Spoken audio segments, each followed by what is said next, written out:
자, 식사 맛있게 하셨습니까, 여러분? 이어서 보겠습니다. 48번 문제부터죠.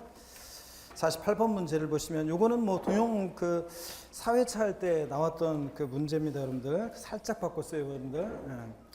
2016년 6월 1일 현재 세대주가 남자 35세, 배우자를 31세요. 그때 말씀드렸죠? 분명한 것은 4살 차이니까 찰떡궁합이다 얘기 말씀드렸잖아요. 다음 자료와 같은 종부세 대상인 주택을 각각 한 채씩 보유하고 있는데 의뢰주택에 대한 종부세 과세표는 얼마인가 그랬습니다. 단 혼인 전에 이미 각각 1세대 1주택을 소유하고 있었으며 3년 전에 혼인했고 공정시장가의 80%다는데 여기서 동용 사주차에서는 제가 갑의 주택에 대한 과세표준을 구하는 문제로 냈었는데 여기서는 지금 의뢰 종부세 요거 과세표준 주택금 과세표준 금액 얼마인가 그랬습니다. 그러니까 의뢰에 대해서 공시하게 합한 금액 얼마입니까? 14. 부부도 따로따로 개인별 과세입니다. 그러니까 합산하지 않고 공시 합한 금액 의뢰에 대해서는 과세표준 공시 합한 금액에서 얼마 공제요? 3억 기초공제합니다.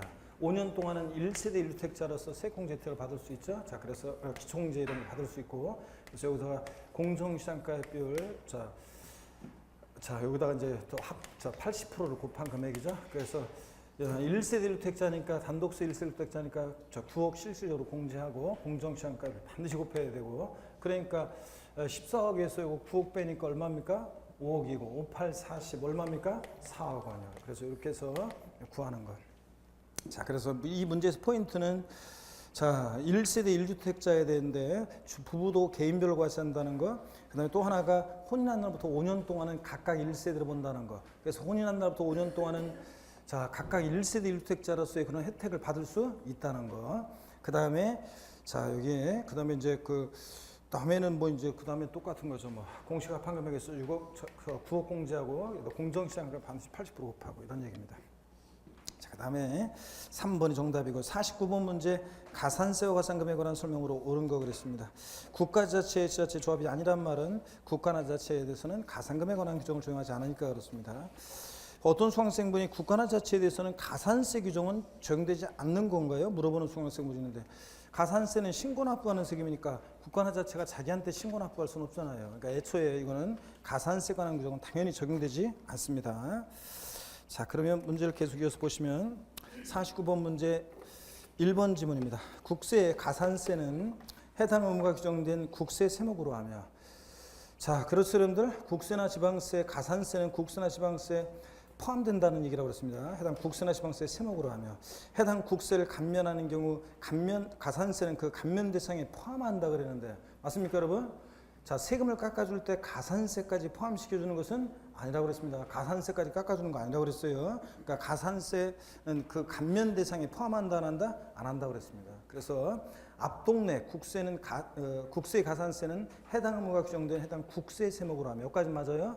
근데 조세를 깎아줄 때 가산세까지 감면해 주는 것은 아니다. 감면 대상에 포함한다 틀렸습니다. 2번 질문 2016년 개정세법 내용입니다. 이거 법정 신고 기한이 지난 날로부터 30일도 아니고 1개월 내 기한을 신고만 하면 동시에 납부하지 않은 경우에도 무신고 가산세 50불 경감받을 수 있다. 맞죠 여러분들? 작년까지는 납부할 세액이 있을 때 기한 후 신고서 제출과 동시에 세액을 납부해야만 감면 혜택 같은 걸 받을 수 있었는데 올해부터는 동시에 납부하지 않아도 신고만 해도 동시에 납부하지 않은 경우에도 감면 혜택을 받을 수 있다는 거.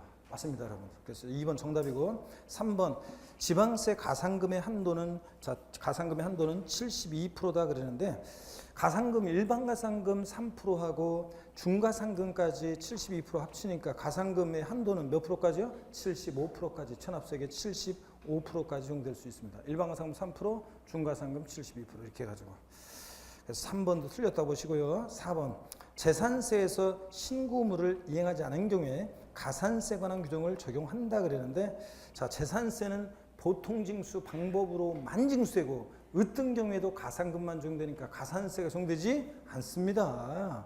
재산세 문제에서 뭘 안 했다고 가산세 적용된다 무조건 틀리다고 그랬잖아요 여러분들. 자 그래서 가산세 관한 규정을 적용한다 틀렸습니다. 5번 체납된 고의소별 지방세액이 30만 원 미만일 때 중과상금을 적용하지 않습니다. 그래서 중과상금 징수하지 않으니까 딱 30만 원이면 중과상금을 징수한다고 그랬습니다. 국세는 100만 원 미만은 징수하지 않고 지방세 30만 원 미만일 때 징수하지 않으니까 중과상금 30만 원이면 중과상금을 징수합니다, 여러분. 자, 그래서 하지 아니한다 틀렸습니다. 이렇게 해서 가산세와 가산금에 관한 거 시험에 나올 만한 것들은 통용 문제하고 여기까지 해가지고 다 봤습니다, 여러분들. 50번 문제 봅니다. 다음은 지방세 기본법 및 국세 기본법에 관한 설명 틀린 거 그랬습니다.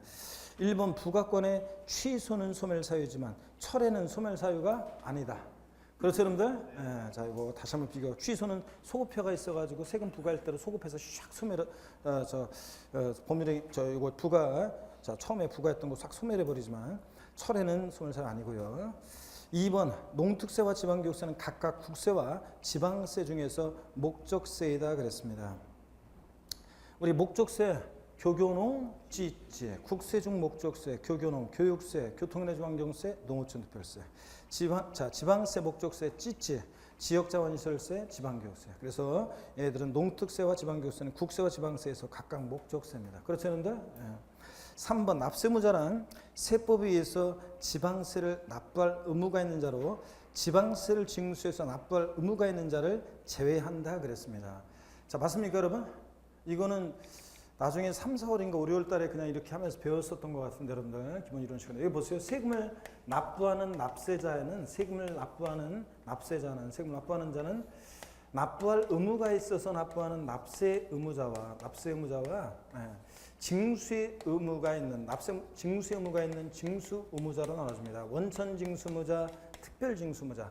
그 상업주가 근로소득세 같은 거 원천 징수하면서 지방소득세 특별 징수하고 그럴 때 근로소득세 납세무자는 근로자인데 징수에 편의가 있는 사업주로 하여금 세금을 징수에 납부하게 할 때 그럴 때 징수무자라고 하잖아요. 그래서 이 징수무자는 세금 징수의 의무만 있는 거지 납세 의무자는 아니라고 했습니다. 그래서 여기 납세 의무자는 본래 세목별로 본래 납세무자 또 제2차 납세무자 연대 납세무자 그다음에 자 납세 보증인을 포함합니다. 근데 포함하고 원래 이제 본래의 납세무자도 각 세목별로 본래의 납세무자 있고요. 자 그런데 제2차 납세무자, 연대 납세무자, 보증인을 포함하는데 이 납세 의무자에 징수 의무자는 포함한다 안 한다? 징수 의무자는 포함하지 않습니다. 세금을 납부하는 납세자에는 자 징수 의무자가 포함되어 있지만 납세 의무자에는 징수 의무자를 포함한다 안 한다? 안 합니다. 아시겠습니까, 여러분? 자, 그래서 이렇게 해서 이런 것들 우리가 배운 적이 있습니다. 그래서 여기 다시 알아둡니다. 납세무자의 징수 의무자, 지방세를 징수에 납부할 의무가 있는 자는 어떻게 한다? 제외한다. 맞죠, 여러분들? 예, 포함한다 그러면 틀리고. 4번 보겠습니다. 취득세 납부세에 대한 부가세는 농특세와 지방교육세다. 취득세 부가세는 농특세, 지방교육세. 등록면허세는 감면받은 세금이 없을 때는 지방교육세만. 감면받은 세금이 있을 때는 자, 지방교육세도 부과되고 농특세도 부과될 수 있고요. 하여튼 4번 취득세, 부가세, 농특세, 지방교육세 맞습니다. 5번 지방소비세는 독립세이며 지방소득세는 부가세이다. 자, 틀렸죠, 여러분들? 지방소득세는 뭐라고요? 독립세고, 네, 자, 독립세입니다. 그래서 5번 틀렸고요. 51번 문제 보겠습니다. 다음 조세 중에서 원칙적으로 과세, 중과세액을 과세관청에 신고하는 때 납세는 확정되는 세금만 묶인 거는데 아직까지도 이런 문제 자 보면은 그냥 거의 다 맞춰야 되는데 100% 맞춰야 되는데 틀린 분들이 있어요. 신고 납부하는 세금은 납세무자가 납세를 확정하는데 어느 때 확정이 돼? 신고하는 때 확정이 되고 자 보통징수나 부가가세하는 세금은 과세권자가 원칙적으로 납세를 확정하는데 뭐 하는 때? 결정하는 때 확정됩니다. 그래서 여기서는 신고하는 때 확정되는 세목, 신고 납부하는 애들이니까 3번이요. 양도소득세, 자 같은 소득세, 법인세, 부가세 같은 웬만한 국세들, 또 취득세, 등록면허세 같은 애들, 또 지자로 이름 시작한 카드를 4가지, 특정자원분, 지역자원시설세, 지방소득세, 지방소비세, 취득세, 등록면허세, 부가세일 때 지방교육세. 얘네들 신고하는 때 확정이 됩니다, 여러분들. 3번 정답이고. 1번 지문처럼 종부세 원칙은 뭐 하는 때? 결정하는 때 확정되고 특정부동산분, 지역자원시설세나 재산세는 보통징수하는 세금이니까 결정하는 때 원칙 확정되고요. 자, 그래서 1번은 결정하는 때 확정되는 것만 나왔고 2번도 상속세, 증여세도 결정하는 때 확정됩니다. 부가세니까. 그래서 1번, 2번은 다 결정하는 때 확정되는 애들이고요. 그 다음에 5번 보시면 종부세 원칙은 결정하는 때 확정이 됩니다. 그래서 탈락이고 원칙을 물어봤으니까 종부세 때문에. 그 다음에 재산세, 부가세로서 지방교육세도 재산세에 따라가죠. 부가세는 그때그때 달라요. 그래서 얘 어느 때? 결정하는 때 확정됩니다. 하여튼 3번 취득세, 등록면허세, 지자로 임시작한 들 4가지. 국세, 소득세, 법인세, 부가세 등 자 웬만한 국세들 신고하는 때 확정이 됩니다. 잘 모르겠는 분들은 반드시 그 납세 확정 부분을 보면서 얘를 반드시 알고 있어야 됩니다. 3번 정답이고요. 52번 문제 다음은 2010년도에 부동산을 취득할 경우 납부할 수 있는 조세에 해당하지 않는 거 그러는데 자 등록면허세, 취득세는 취득 시에만 부과되는 대표적인 세금이고 지방교육세는 취득과 보유에 동시 부과되는 세금입니다. 양도는 부과되지 않고 취득과 보유에 그러니까 취득에 단계 부과될 수 있고 농특세는 농부니까 오지랖 넓게 취득, 보유, 양도 모든 단계에서 다 부과될 수 있습니다. 지방소득세하고 종합소득세는 보유와 양도에만 동시 부과됩니다. 보유와 양도에만 지방소득세, 종합소득세 그러니까 취득 단계에서 부과될 수 있는 세금이 아닙니다. 1번 정답이고요. 다시 헷갈리는 분들은 취득과 양도에 관한 부분을 다시 한번 보시기 바랍니다. 자, 그 다음에 53번 문제 보시면 다음은 현행부동산세법의 물납과 분할납부에 대한 내용이 다 틀린 거 그렇습니다. 우리 같은 물납과 분할납부는 독립한 문제로 이렇게 나올 수도 있고 종합문제 속에서 반드시 나옵니다. 그래서 잘 보셔야 되는데 취득세와 등록면허세는 물납과 분할납부 모두 허용되지 않습니다. 지방세에서 뭐만 허용된다? 재산세만 자 허용됩니다. 물납과 분할납부 동시에 허용되는 건 2번 재산세는 국내 소유하는 부동산과 물납이 허용되지만 종부세와 양도세는 물납이 허용되지 않는다. OX요. 자, 잘 보라고 그랬잖아요. 동영모의사 할 때 틀렸었는데 또 틀린단 말이에요. 그러니까 항상 문제는 틀린 문제는 어떻게 간에 또 보라고 그랬습니다. 재산세는 국내 소유하는 부동산과 물납 안 되잖아요. 과세 관할 구역 내 부동산으로만 물납할 수 있지. 국내 소유하는 부동산이면 넘이시군구인구로 할 수 있다는 얘기잖아요. 동용에서 2번 나왔고 4주까지 진행도 동용에서 2번 나왔고 오늘 또 나왔는데 또 틀렸네. 베스트 오브 베스트 특강할 때도 했었고. 그래서 틀린 문제는 또 봅니다. 그럼 저 항상 그 마지막에 보고 가셔야 됩니다. 동용하고 우리 백선 이거 틀린 것들은 다시 한번 보시고 베스트 오브 베스트 특강 들었던 분들은 그 관련해서 틀렸던 것들 이런 것들은 다시 한번 좀 보고 가셔야 돼요. 자, 그 다음에 그래서 2번 틀렸고요. 3번 과세 관할 구역 내 부동산이 되고 뒷동대는 맞고요. 3번 재산세, 종부세 분할납부 기준금액은 동일하지만 분할납부할 수 있는 기한은 다르다. 재산세, 종부세, 분할납부 기준금액 둘 다 얼마 초과할 때? 500만 원 초과할 때 할 수 있습니다. 재산세는 1000만 원 초과, 재산세, 종부세는 500만 원 초과. 근데 분할납부 기한, 재산세는 납부 기한 지나서 45일, 종부세와 양도세는 2개월입니다. 분납 기한. 그러니까 기준금액은 동일하지만 분할납부 기한은 다르다. 그렇죠, 여러분들? 네. 4번 납부할 수 있기 1200만 원인 경우에 최대 분할 납부할 수 있는 금액은 종부세는 600만 원이고 양도세는 200만 원이다 그랬습니다. 재산세, 종부세는 납부할 수 500만 원 초과할 때 분할 납부할 수 있는데 1천만 원 이하 1천만 원 초로 나눠서 1천만 원 이하일 때는 500만 원 초과하는 금액 분할 납부니까 납기에 500만 원 깔아놓고 나머지 금액 분할 납부. 1000만 원 초과했을 때는 50% 이하 금액이니까 600만 원. 맞죠, 여러분들? 절반까지.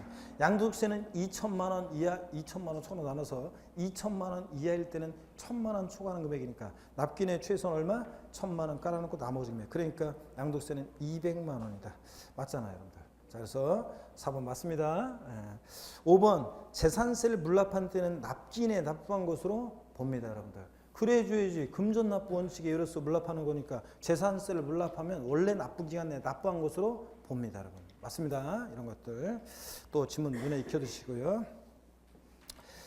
54번 문제 보겠습니다. 54번 취득세 신고 납부 기산점이 되는 취득 시기에 대한 설명이다. 틀린 거 그랬는데 자 1번 국가로부터 무상으로 부동산을 취득한 경우에 자 국수공판법 나왔다고 아싸 사실상 잔고질이 아니라 무상으로 취득했으니까 언제입니까? 계약일을 취득시로 본다. 맞죠 여러분들?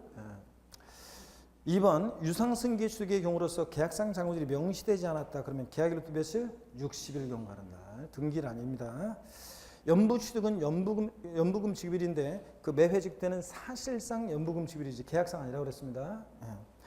3번 토지 지목 변경으로 인한 경우에는 사실상 변경일과 공부상 변경일에 비해서 빠른 날입니다. 그 전에 물론 사실상 사용하는 부분이 있으면 그 사실상 사용일이 되겠고요. 하여튼 원칙 맞고요. 5번 이거 또 나왔네. 부동산 거래 신고하는 범위에서 신고하고 검증받은 취득의 경우에는 취득 시 언제라고 했습니까? 계약상 잔금집이라고 그랬습니다. 계약상 잔금집. 사실상 잔금집 아니라고 그랬죠? 객관성 있지만 헷갈린다고 계약상 잔금집. 5번 정답. 55번 문제 봅니다.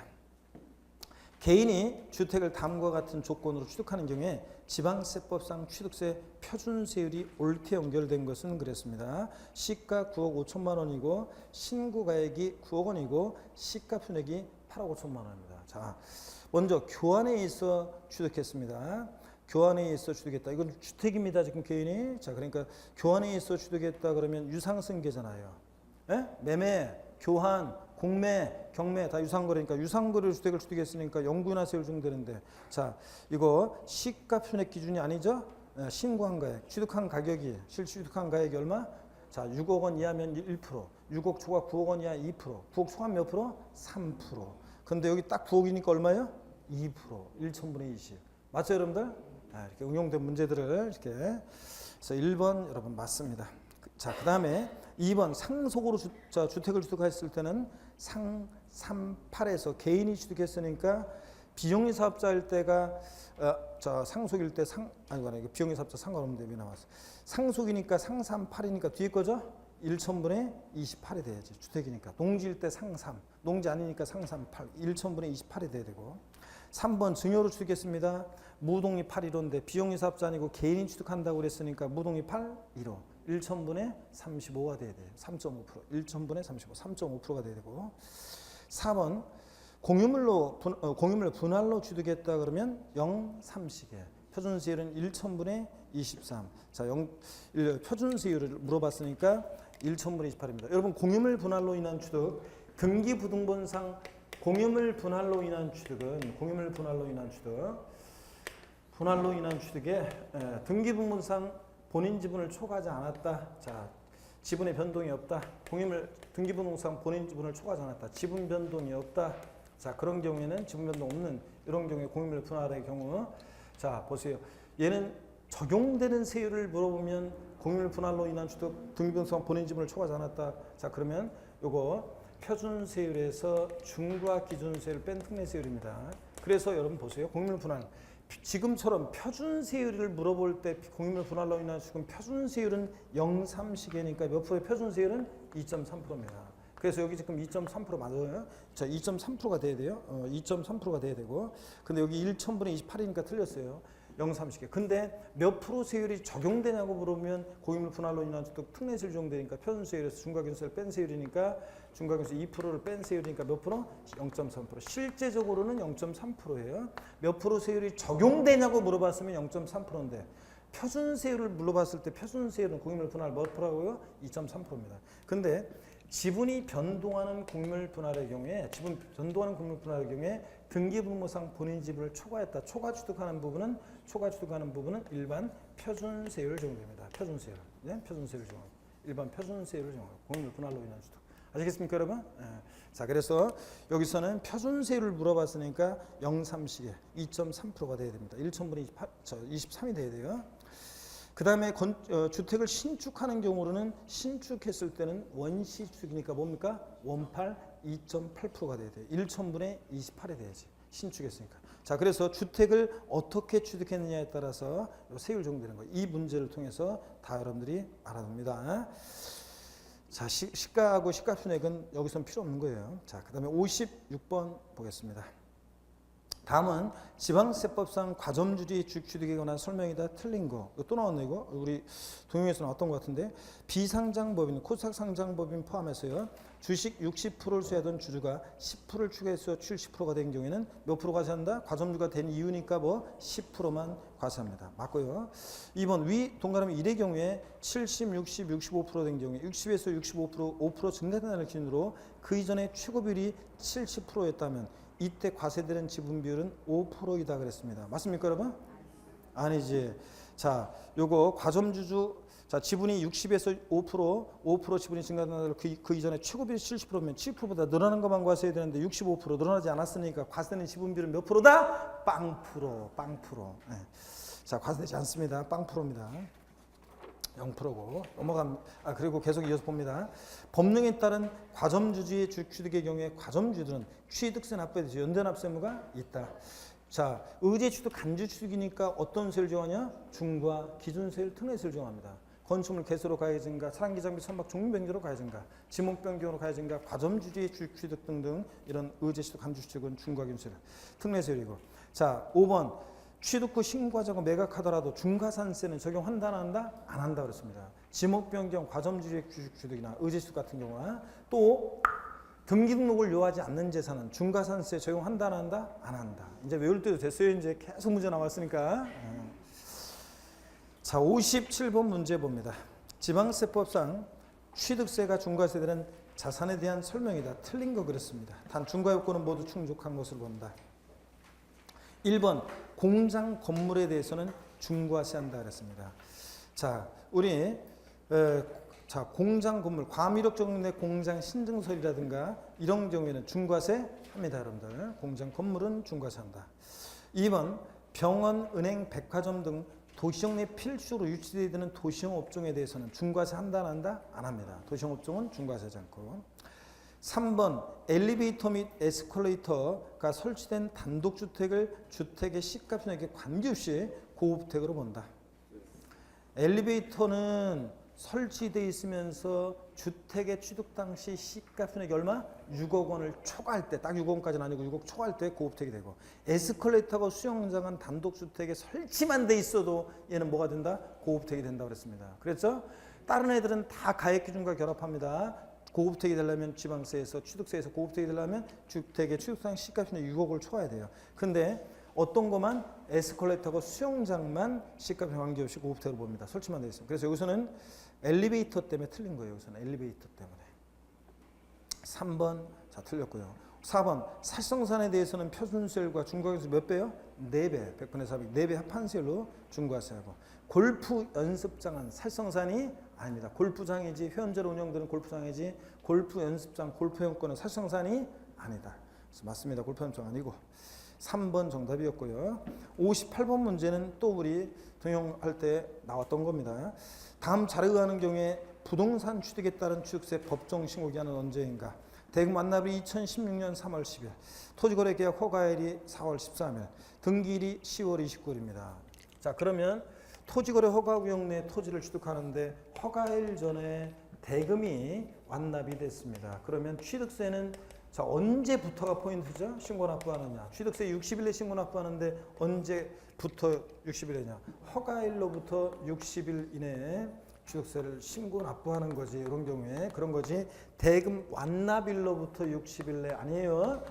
토지거래 허가구역 내 거래 허가 전에 대금 완납. 허가일이 속하는 달에 말일로부터 허가일이 속하는 달에 말일로부터 뭐 2개월 내 이거 아니라고 그랬죠? 양도세하고 헷갈리면 안 됩니다. 토지거래 허가구역 내 자 허가 전에 대금 완납했을 때 허가일로부터 며칠?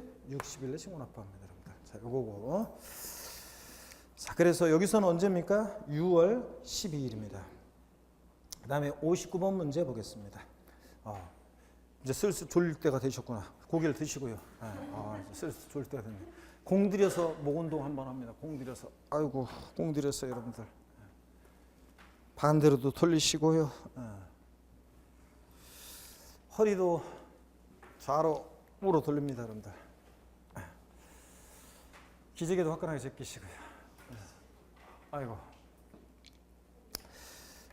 지난주에도 얼핏 말씀드렸지만 여러분들, 시험 전날, 하여튼 시험 전날 물을 커피 같은 거는 저녁 때 이제 아무리 난 예민하지 않다, 난 잠을 잘 자다 그런 사신 분들도 아무래도 가급적이면 커피는 오후 5시 뭐 4, 5시 이후에는 마시지 말라고 그랬습니다.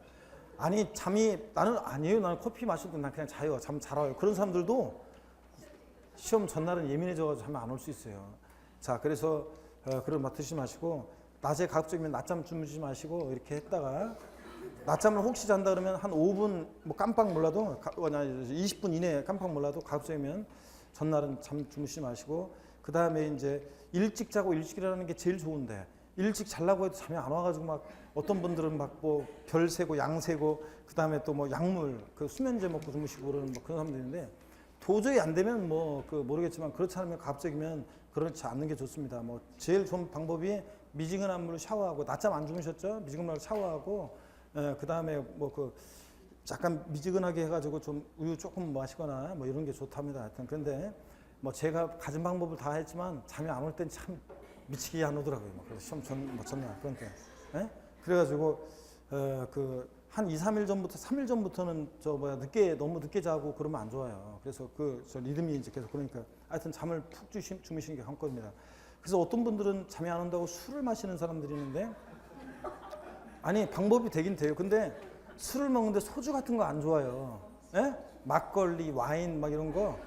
아, 좋습니다. 술이 약하신 분은 와인 진짜 샤워하고서 미지근한 물로 샤워한 상태에서 와인 조금 이렇게 술 약하신 분들은 조금 먹거나 아니면 뭐 이렇게 그 남성분들 잘 드세요. 독주로 차라리 술을 먹는다 그러면 안 먹는 게 제일 좋은데 많이 먹는다 잠이 안 와가지고 먹는다 그러면 독주가 좋아요. 양주 같은 거 있죠. 양주나 고량주 이런 거, 독한 거 그런 거 한 잔 딱 먹는 게 좋지. 맥주 먹고 자면은 화장실 밤새 들럭거리면서 안 좋습니다. 소주 같은 것도 머리 아프고 다음날. 그래서 독주로 그냥 한두 잔 이렇게 딱 양주잔 한두 잔 딱 먹고 샤워한 상태에서 이렇게 좀 슬슬 이렇게 누워서 이렇게 뭐 보다가 내용 보다가 이렇게 잠을 청하는 게 제일 좋습니다. 잠자는 게. 아시겠습니까, 여러분? 시험 당일날 아침에 감기 걸리신 분 약 먹지 말라고 그랬죠? 예? 감기 걸려서도 그날 참아요. 물론 이제 지병 있는 거는 이제 먹는 약은 어쩔 수 없지만 감기약 같은 거 먹지 말라고. 우황청심환 먹지 말라고 그랬습니다. 제가 맨날 실패하는 사람들이 맨날 나와요. 그 다음에 당일날 커피 같은 거 너무 막 이렇게 큰 거 이런 거 갖고 와가지고 옆에서 홀쩍홀쩍 마시고 그러다가지고 화장실 가고 싶어가지고 나중에 이렇게 하면 곤란해요. 물을 너무 많이 먹으시면 안 됩니다. 목을 좀씩 축이고 이런 정도로. 아침밥은 꼭 드시고 가시고. 아시겠습니까, 여러분? 경험 있으신 분도 계시겠지만 시험 1차 과목 끝나고 뭐 이렇게 아니구나. 시험 당일날 이제 파손 상태 확인하라고 문제 나눠줘서 파손 상태 확인하라고 시간 조금 주죠. 그래서 파손 넘겨보라고. 그럴 때 대부분의 수험생들이 그 문제를 한 문제로 더 풀라고 막 문제 막 파손 상태 안 보고 막 문제 막 풀고 있습니다. 그래서 막 빨리 몰래 막 시험 치고 몰래 읽고 점수 그러는데 그때 너무 급하게 이렇게 빨리빨리 문제 풀어야 몰래 풀어야 한다는 그것 때문에 하다 보면 있잖아요. 문제를 푸시긴 푸셔야 돼요. 눈으로 슬쩍 이렇게 푸시긴 푸시는데 대충 어떤 문제가 나오고 있는지를 이렇게 보시고 특히 동차 보시는 분들은 학개론 문제를 한번 보세요. 이렇게 쭉 넘기면서 계산 문제라든가 이런 것들이 얼마나 나오는지 슬쩍 넘기면서 한번 보세요. 그래서 민법은 난이도가 최근에 보면 됐다시 어렵게도 안 나오고 그렇다고 쉽게도 안 나오고 학개론과 달리 민법은 거의 지금 몇 년 동안 제가 여러 교수님들 얘기를 들어보면 민법은 거의 쉽지 않고 난이도가 그렇게 또 막 난리칠 정도로 막 그렇게 어렵지도 않고 그러면서 어느 정도 난이도에서 계속 문제가 유지가 되고 있는 것 같아요. 민법은. 학개론만 지금 널뛰고 있어요. 쉽게 나왔다 어렵게 나왔다. 재작년에 계산 문제 다 어려운 건 아닌데 계산 문제가 한 9문제 나오는 바람에 그래서 이제 막 난리가 났었고 그리고서 이제 작년에는 그러다 보니까 또 이제 또 유례 없이 쉽게 나와가지고 학개론 웬만큼 공부했던 분들 이 학원에서 한 전국모의사 보면 보면 한 60점 맞는 사람들 있죠? 그런 사람들 한 75점 맞고 평상시 학개론 뭐 70점 맞던 사람들은 뭐 90점 맞은 사람도 있고 막 그럴 정도로 작년에 좀 그랬습니다. 물론 그 와중에서도 6점도 못 맞은 사람도 있지만 웬만큼 공부한 사람들은 다 잘 나왔어요. 작년에 합격한 사람들은. 그래가지고 학개론 작년에 그렇게 나왔어요. 올해는 뭐 학개론은 학개론은 그러면 올해는 약간 까다롭게 나올 가능성이 높아요. 그렇지만 그래서 왜 한숨을 쉬고 그래? 그래도 문제를 먼저 푼다 그러면 학개론을 먼저 보는 거예요. 그때 동차 보신 분들 한 문제 막 그거 풀라고 막 너무 그러지 말고 그것도 너무 서두르게 그 문제 몰래 파손 상태 확인하라고 할 때 그거 확인하다가 문제 막 풀면서 너무 서두르게 풀면 이런 걸 실수하는 거예요. 세법 같으면 다음 원칙적으로 과세권자 결정에서 납세무 확정되는 지방세는 그랬는데 종부세까지 같이 막 고른다고. 너무 급하게 막 보다 보니까. 그러니까 그거 표시돼 있으니까 또 그거 탁 체크하고 넘어가는데 그러지 말고 문제 대충만 이렇게 풀어보시되 제일 중요한 것은 동차 볼 때는 보시는 분들은 1차 과목은 학개론을 먼저 한번 넘겨보세요. 민법부터 풀지 말고 학개론부터 문제를 눈으로 이렇게 쓱 한번 보세요. 이렇게 대충 넘겨보면서 계산 문제가 몇 문제나 나오는지 이런 것들 한번 보면서 계산 문제는 아까 어떤 분도 그랬지만 저는 계산 문제가 학개론 자신 있어요. 그런 사람들도 계산 문제부터 먼저 풀면 안 돼요. 아시겠습니까, 여러분? 항상 우리 학개론 교수님들 얘기하듯이 제껴놓고 일단은 제껴놓고 학개론을 먼저 그 파손 상태 확인하라고 할 때 계산 문제나 이런 것들이 어떻게 나왔는지 한번 훑어보세요. 살짝 훑어보면서 딱 봤더니 학개론 몇 문제 풀면서랑 또 뒤에 이렇게 넘겨봤더니 그래도 학개론 또 오래 할 만할 것 같아요. 그러면은 학개론부터 먼저 풉니다. 그런데 계산 문제 같은 거라든가 딱 봤더니 난 쉬운 줄 알았더니 좀 뭐하는 것들이 있으면 무조건 제껴놓고서 학개론 한 25문제 정도 있잖아요. 계산 문제 제끼고 해가지고 25문제 정도 풀면은 빨리 민법으로 넘어가셔가지고요. 민법을 푸는데 역시 민법도 자기가 알잖아요. 대충 딱 봤는데 뭐 가불병정 너무 복잡해가지고 돼 있는 거라든가 딱 봤더니 그런 거 같으면 일단 제껴놓으세요. 예? 그래서 그런 거 제껴놓고 그래서 문제 민법을 한 25문제, 30문제 정도 풀어놓고요. 다시 학개론 오셔가지고 학개론 좀 헷갈렸던 것들 풀고 계산 문제 같은 거 이런 것도 풀 수 있는 사람 풀고 계산 문제 난 자신 없다 이런 사람들은 무조건 제껴놓고요. 그리고서 민법 가가지고 완성을 하세요. 민법. 그래서 빠진 거 칸 밀려 쓰지 않는지 다시 한번 확인하시고 칸 밀려 쓰지 않도록 확인하시고 민법을 완성해놓고 그 다음에 학개론 와서 계산 문제라든가 그런 것들을 좀 풀어보시고요. 나중에 마무리. 예? 아시겠습니까, 여러분? 그래서 항상 제가 얘기하지만 민법 문제 쫙 민법 자신 있다고 민법 문제 40문제를 1번부터 40번까지 다 풀었어요. 제낀 문제라고는 한 몇 문제 안 되고 다 풀었어요. 그리고 나서 학개론 풀다 보면 나중에요. 한참 풀고 있는데 20분 남았습니다. 그러면 뒤에 몇 문제 남았는데 20분 남았습니다. 그러면 갑자기 알려주게 돼 있잖아요. 20분 남았습니다. 몇 분 남았습니다. 계속 알려주잖아요.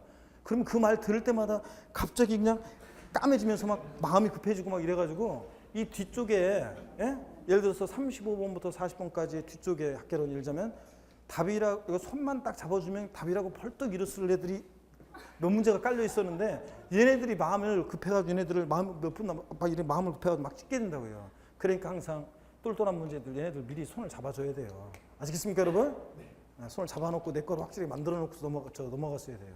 그러니까 그런 거 항상 주의합니다, 여러분들. 아시겠습니까, 여러분? 시간 안배 항상 주의하시고 학개론 1차 과목 이 시험이 딱 끝났다 그러면 과감하게 잊어버려야 되는데 꼭 사람들 보니까 그런다고 하더라고요. 1차 과목 끝나고서 꼭 내가 그거 맞아니 틀렸는지 책 찾아서 확인해보고 맞았다 아니면 아유 씨 틀렸네 이러면서 죽순 것 같은 이러면서 이러고 있습니다. 딱 끝났다 그러면 무조건 잃어버리셔야 돼. 우리 실화를 얘기하고 있습니다. 다 실화를 얘기하고 있어요. 못 친 것 같다고 그래가지고 1차 과목 망친 것 같아요. 떨어진 줄 알고 그냥 2차 과목 그냥 안 볼까 하다가 그냥 들어와서 그냥 가버린 사람도 있고 어떤 사람은 언제가 그러더라? 그냥 풀었는데 대충 그냥 에이씨 대충 풀다 막 대충 풀었는데 한 문제 차이가 떨어져가지고 두 문제인가 한 문제 떨어져 1년 더 공부한 사람이 있는데 그 수강생이 뭐라고 하면 아유 나 1차 과목 망친 줄 알고 떨어진 줄 알고 그냥 대충 안 볼까 하다가 집에 갈까 하다가 대충 봤는데 이런 사람도 있고 어떤 분은 떨어진 줄 알고 그랬었는데 에이씨 그냥 기분은 안 좋지만 2차 그냥 대충 풀자 했는데 2차가 됐어요. 1차는 잘 봤어요? 2차는 떨어질 줄 알았었는데 된 거예요 1차. 그래가지고 동차로 합격한 사람도 있고 사람마다 다 이렇습니다. 그러니까 1차 뭐 끝나고서 바로 잊어버리고 못 보든 맛보든 잊어버리고 2차 집중해서 보시고요. 아시겠습니까 여러분? 김밥 싸갖고 아마 그 지난 거 찾아보지도 말고 잊어버리고 김밥 같은 거 싸갖고 와가지고 김밥 맛있게 먹으면서 뭐 2차 오전 끝나고서 동차 준비해서 2차 보고 그러는 사람들인데 김밥이라든가 도시락 같은 거 사갖고 하지 마세요. 동차 보시는 분들. 우리가 밥 먹으러 가고 항상 얘기하지만 김밥이나 이런 것들은 소화가 잘 안 돼요 여러분들. 우리가 혈액의 양은 딱 제한돼 있어요. 혈액의 양은 제한돼 있고 다 이렇게 하는데 밥을 먹으면 특히 김밥 같은 소화 안 되는 거 먹을수록 있잖아요. 뇌로 가야 되는 혈액이 있잖아요. 위쪽으로 몰려서 막 활동합니다. 그럼 뇌로는 조금만 보낸다고 최소한의 뇌에서 막 돌아가야 되는데 머리를 많이 쓸수록 혈액에 저기가 많이 필요해요. 혈액이 피가 많이 몰려든다고. 근데 잘 안 간단 말이지. 그러니까 여러분들 아시겠습니까? 초콜릿이나 무슨 뭐죠 이렇게 이런 거 해가지고 이렇게 좀 이렇게 그런 거 있잖아요. 바로 먹으면 바로 그냥 연령화되고 위에 부담 없는 그런 것들을 먹고 간단하게 마시는 거 조금 먹고 그러면서 마시고 그럼 바로 공부를 2차를 하시고요. 준비하시고 아시겠습니까 여러분? 시험 볼 거. 그리고 하여튼 있는 책 없는 책 다 책 싸들고 들고 이렇게 가지는 않겠죠? 소용없는 다 쓸데없는 짓이에요. 아침에 쌓아놨자 보지도 못하고 막 왔다 갔다 마음만. 각 과목별로 단권화된 거, 경험 있으신 분도 계시지만 단권화된 거 있잖아요. 세법 같으면 그 강의 노트 있죠? 강의 노트 같은 거. 딱 단권화된 거 딱 하나씩 다 하나씩만 한 거 뭐 안 갖고 가면 안 돼요. 갑자기 뭐 생각나는데 봐야 되는데. 그러니까 단권화된 거 하나씩만 딱딱 갖고 가시고 그래서 그렇게 갖고 가시고 그 전날 시험 일주일 동안에 마지막 정리하면서 진짜 중요한 건데 이거 과목별로 시험 자주 나오고 중요한 건데 암기 안 되는 암기 사항 있죠? 그런 것들은 진짜 암기 안 되는 것들은 페이퍼 거기다 적으면서 공부해야죠. 적으면서 공부했다가 그런 것들 적어놓은 걸 갖다가 아침에 가서 이렇게 보시고 이렇게 보셔야죠. 1차 오전에 아침에는 무조건 동차 준비하시는 분들 1차만 보시고 2차 이제 1차 끝나고 2차 할 때 그거 보시고 2차만 준비하시는 분들은 당연히 또 가서 이제 2차 이제 쭉 한번 이렇게 페이퍼 그만 보시고 시험장 가시고 시험을 봐셔야죠. 아시죠 여러분? 그래야지 막 그냥 미리 아침에 볼 거, 오후에 볼 것도 미리 적어갖고 가야지 페이퍼 그리고 적어갖고 가봐야지. 그렇지 않으면 막 책 여기 꺼내서 막 보다가 이것도 봐야 되는데 보다가 이것도 봐야 되는데 보다가 정신만 혼란스럽습니다. 여러분들. 그렇게 하시면 안 되고. 자, 주의사항들을 말씀을 드리고 지금 했습니다. 자, 이어서 봅니다. 오늘 어떻든 간에 뭐 그 빨리빨리 해가지고 6시에 이제 그 전에 원래는 뭐 전에 끝내려고 그랬더니 원래는 5시면 끝날 줄 알았더니 오늘 보니까 처음에 시작할 때 좀 시간이 걸려가지고 조금 뭐 6시나 뭐 하여튼 뭐 최대한 그렇게 끝나겠습니다. 마지막으로 또 이따가 또 인사도 하고 가셔야 되니까 중간에 가시진 않겠죠 여러분들? 혹시라도 가면은 답도 없어요 지금. 답지는 언제나 하는 답지는 지금 그 답지는 동강 들으신 분들은 이제 답은 제가 월요일 아침에 이제 보내놓을 거니까 직원들이 나중에 올릴 거고 그때 그 다음에 여러분들도 답지 없어요. 해설은 아예 없고 답지도 없습니다. 답지는 이 월요일 날 제가 이제 여기 학원에 보내주니까 올라갈 거고, 아시겠습니까? 왜 그러냐고요? 이걸 꼭 수업을 강의를 들어야지 되는 건데 자기 혼자 문제만 대충 이렇게 하면서 이렇게 하는 분들이 많이 있어가지고 그러지 않게 하기 위해서 무조건 강의를 듣게 하기 위해서 답지도 없습니다. 지금 가는 사람은 답지도 없어요, 여러분들. 아시겠습니까? 자, 그러니까 끝까지 들으시고요. 자, 보겠습니다. 몇 번부터 못 자리죠? 59번 한번 보겠습니다. 다음은 취득세에 적용되는 세율에 관한 설명으로 옳은 것입니다. 1번이요. 공유수면 매립으로 토지, 농지 제외하고를 취득하는 경우와 상속으로 인한 과수원의 취득에 대한 표준세율은 동일하다 그러는데, 자, 먼저 공유수면 매립관청으로 토지를 취득했다 그러면 원시 취득이죠? 그러니까 원팔 2.8%입니다. 상속으로 농지를 취득했다 그러면 뭐예요? 상삼팔에서 농지니까 과수원 상삼 뭐예요? 2.3%입니다. 2.3%. 그러니까 같아요, 달라요? 다릅니다. 동일하다, 틀렸어요. 달라요. 공유수면 매립관청으로 토지를 취득하면 원시 취득이니까 원팔 2.8%. 상속으로 과수원이니까 농지를 취득했어요. 상삼 2.3%입니다. 다르고 1번 틀렸고 2번 부동산 공유물 분할에 의한 취득으로서 등기부등본상 본인 지분을 초과하는 부분의 취득세 표준세율은 1,000분의 23이다 그랬습니다.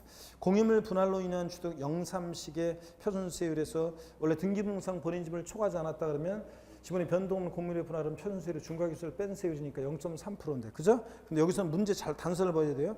등기부등본상 본인 지분을 초과한 부분은 자 표준세율은 1,000분의 23이다. 근데 등기부등본상 본인 지분을 초과했으니까 어떤 세율 정합니까? 초과한 부분은 일반 표준세율 정해요. 그러니까 그러니까 여기서는 이제 말하자면 이게 대가를 받고 표준세율 정한다는 게 어떤 거냐면 제가 이거 말을 좀 뭐했네요. 정확히 설명을 안 드렸네요. 자 보세요.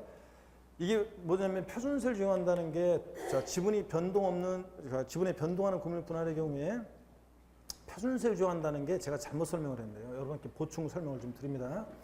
자, 가불이 공유하고 있는 공유물이 있어요. 그러면 여기 보세요. 공유물을 분할했다. 자기 집 그대로 나눠가는 지분의 변경 없는 단순분할은 이제 요거 표준세율에서 중과기준에서 뺀 세율을 정합니다. 0.3%. 근데 등기부등본상 본인 집을 초과했어요. 이게 가불이 공유하고 있는 부동산이 50%씩이었는데 자, 감 60을 40% 지분으로 분할했어요. 그러면 종전 지분보다 초과 취득하는 부분은 요 부분은 자, 이거 일반 표준세율 적용한다는 게 일반 표준세율 중이에요. 일반 표준세율. 그러니까 일반 표준세율이니까 만약에 이게 일반 표준세율이에요. 그러니까 만약에 이게 농지다 그러면 농지를 만약에 요거 유상승계 취득하는 것 같으면 3%고 농지 이해 부동산을 내가 대가를 주고 취득하는 것 같으면 자, 4% 적용되는 거고 일반 자, 이거 표준세율이 적용됩니다. 일반 표준세율. 자, 일반 표준세율을 적용하는 거예요. 이해되십니까, 여러분? 아니 그러니까 요 종전부터 초과 취득하는 부분이 자, 이게 농지다 그러면 유상으로 취득한다 3%, 농지 이외면 4% 이런 식으로 정된다는 겁니다.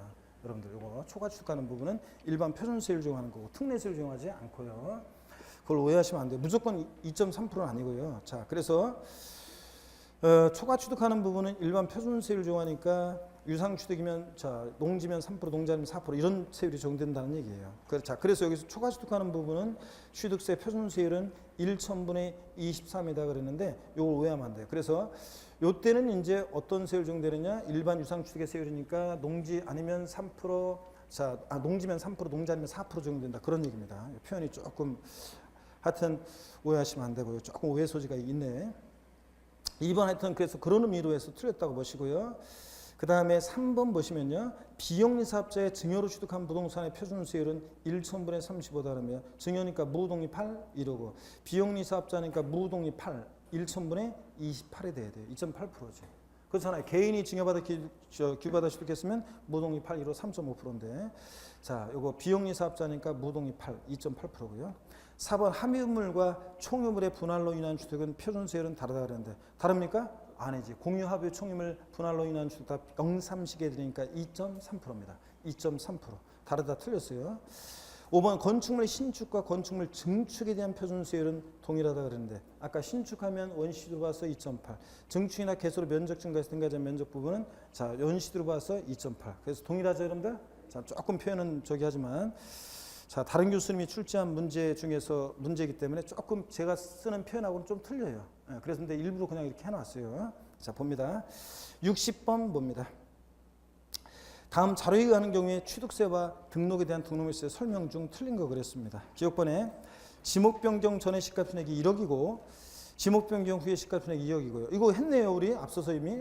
자 베스트 오브 베스트 까올 때 그렇고 개인이 지목 변경하는 경우며 지목 변경 든 비용은 5천만 원이다. 중과세는 경우가 아니다. 문제 똑같은 문제네. 1번 취득세가 과세되며 그죠? 지목 변경으로 가해 증가했으니까 지목 변경 등기하는 경우에 등록면허세도 과세된다. 그죠? 변경 등기. 2번 취득세 과세표는 증가한가액이고 등록세 과세표도 증가한가액이다. 확실히 알겠네.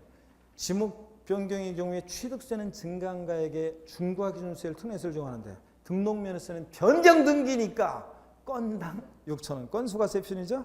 그래서 2번 틀렸습니다. 에어컨은 켜야 될 것 같아요. 덥습니다. 취득세를 계산하는 경우에 적용되는 세율은 중과기준세율이다. 자, 지목 변경 같은 의제취득, 간주취득은 어떤 세율 적용해요? 중과기준세율, 특례세율 적용합니다. 4번 취득세 부가세로서 또 나왔네. 농특세는 부과되는데 중과기준세율, 특례세 적용될 때 농특세는 부과되지만 지방교육세는 부과되지 않습니다. 부가세. 중과기준세율, 특례세율 적용될 때. 5번 취득세와 등록면허 삭개액은 200만 6천 원이다. 그렇죠, 여러분들? 취득세는 여기서 증가한 가액 과세표이죠. 판결문이나 법인장부에 의해서 지목병에 등비용이 입증되면 등비용이 될 수도 있겠지만 여기서는 그런 말이 없으니까 괜히 지목변경하니까 증가한가액 지목변경 후에 시가총액에서 전에 시가총액을 뺀 증가한가액 1억에다가 중과균세율 적용하자. 지목변경의 경우 취득세는 자 그래서 했잖아요. 중과균세율 특례세율. 그래서 몇 프로요? 2%. 그러니까 1억에 2%니까 얼마? 200만 원. 자 등록면허세는 지목변경 등기할 때 건당 얼마? 관건당 6,000원. 건당 6,000원. 자, 그러니까 여기서는 지금 얼마예요? 6,000원 한 건이니까. 자, 그래서 취득세 등록면허 삭개액은 얼마다? 200만 6,000원 했었잖아요. 자, 그래서 다시 한번 요 문제를 또 앞에서도 동영모사도 하고 그랬었지만 다시 한번 봅니다. 61번 문제 보겠습니다. 저긴 졸린 것 같은데 큰일 났네요, 우리. 자, 힘내시고. 내가 누군지 딱 봤는데 고개를 다 쳐다보면 어떻게 창피하게. 자 보겠습니다. 61번 문제 보겠습니다. 다음은 지방세 기본법 및 지방세법상 취득세에 관한 내용 틀린 겁니다. 1번에 기한 후 신고는 지자체 장이 과세표준과 세액을 결정하여 통지하기 전까지 할 수 있다. 맞습니까? 네, 거기서 날아오기 전까지 할 수 있어요. 2번 신고기한이 경과된 후 1개월 내 기한을 신고한 경우에 무신고가산세 100분의 50을 경감한다. 맞죠? 납부불상가산세는 아니고 무신고가산세만 1개월, 30일도 아니고 60일도 아니고 기한을 신고했을 때.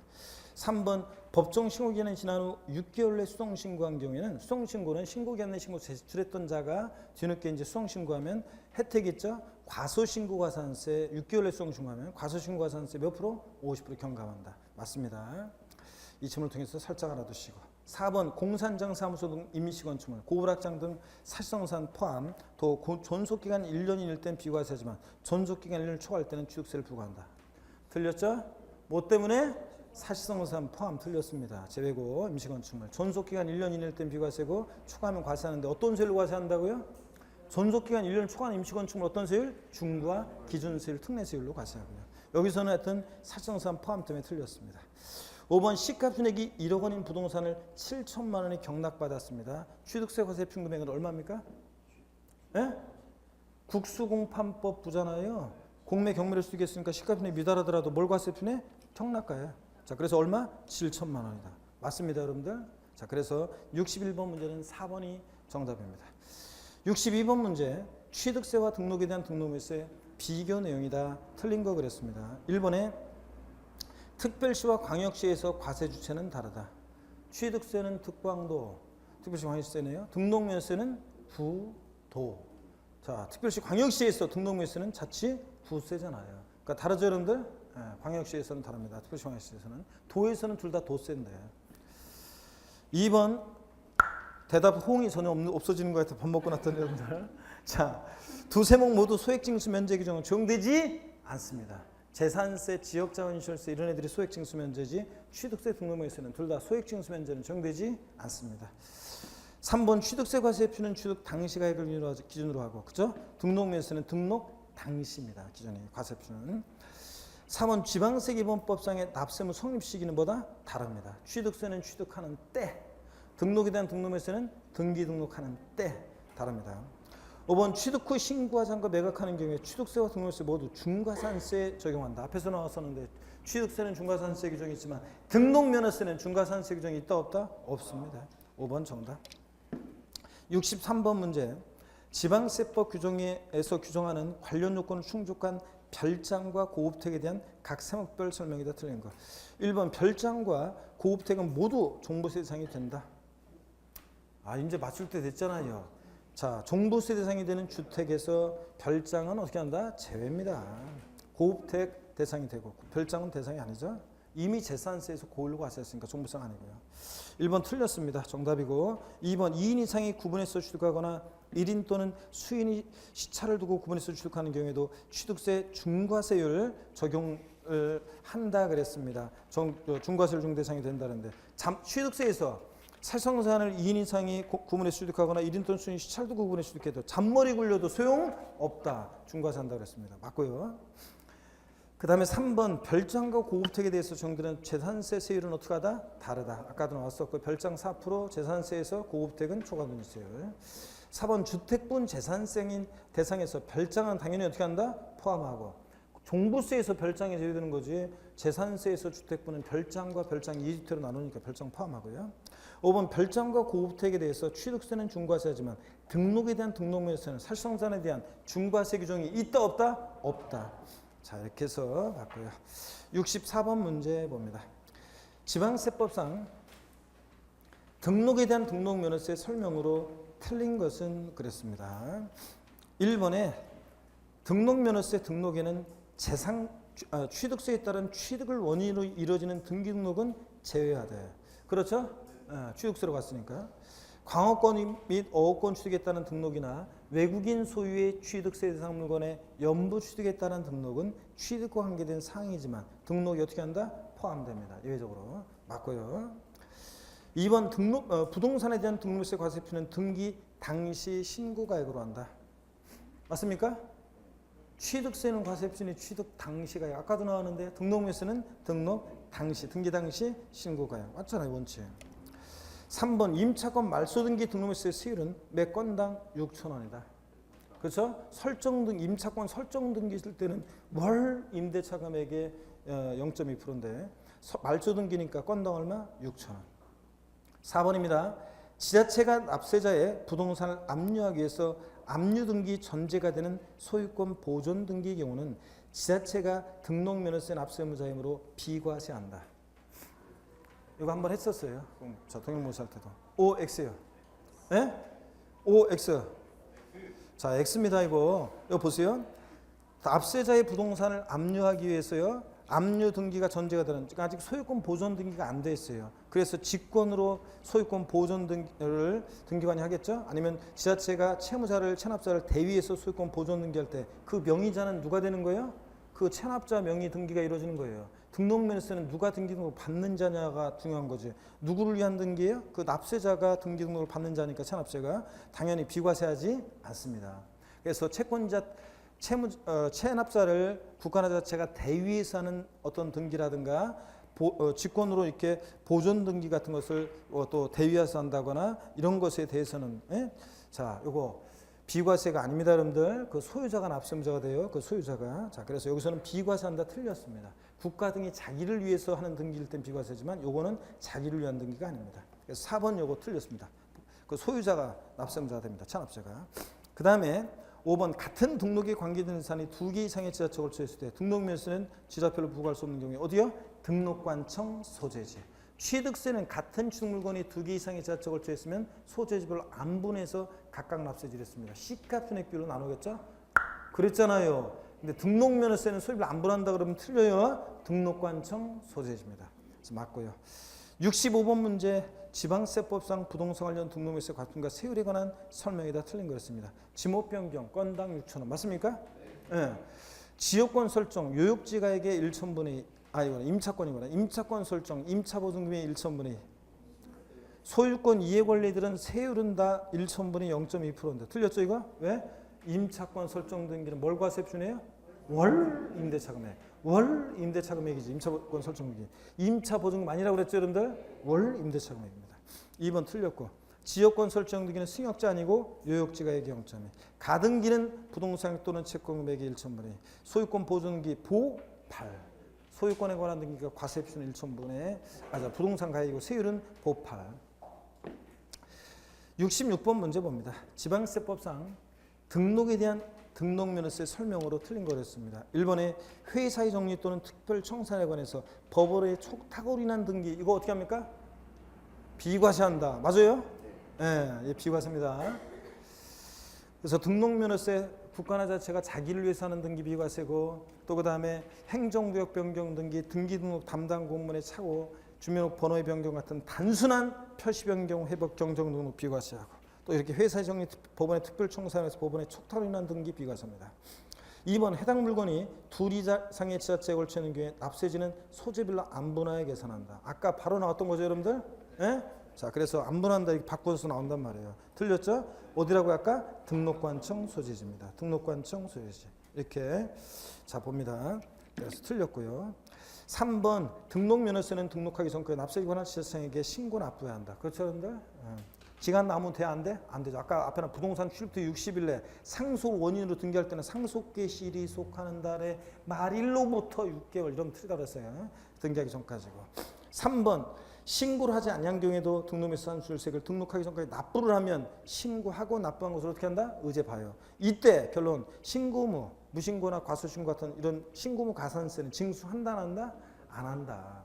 등록면허세는 신고기한 내 신고하지 않았어도 납부를 하면 신고하고 납부한 것을 봐가지고 무신고 가산세 이런 거 자 징수하지 않습니다. 깎아준다고 그래도 틀리다고 그랬죠? 5번까지만 보고 쉴게요. 5번 지문까지만 보고 도저히 안 되겠네. 자, 등록면허세를 비과세 받은 후에 해당 과세 물건이 등록면허세 부과 대상이 된 경우 사유 발생에 또 며칠 내? 30일 이내. 60일 아니죠 이거? 30일 내. 납세지 관한 지자체에게 보통 징수한다 신고 납부한다? 신고 납부합니다. 자, 그러면 이거 추가 신고 납부기 한번 기간 나왔고 맞습니다. 잠시 쉬었다가 67번 문제부터 보도록 하겠습니다. 잠깐 쉬겠습니다 여러분.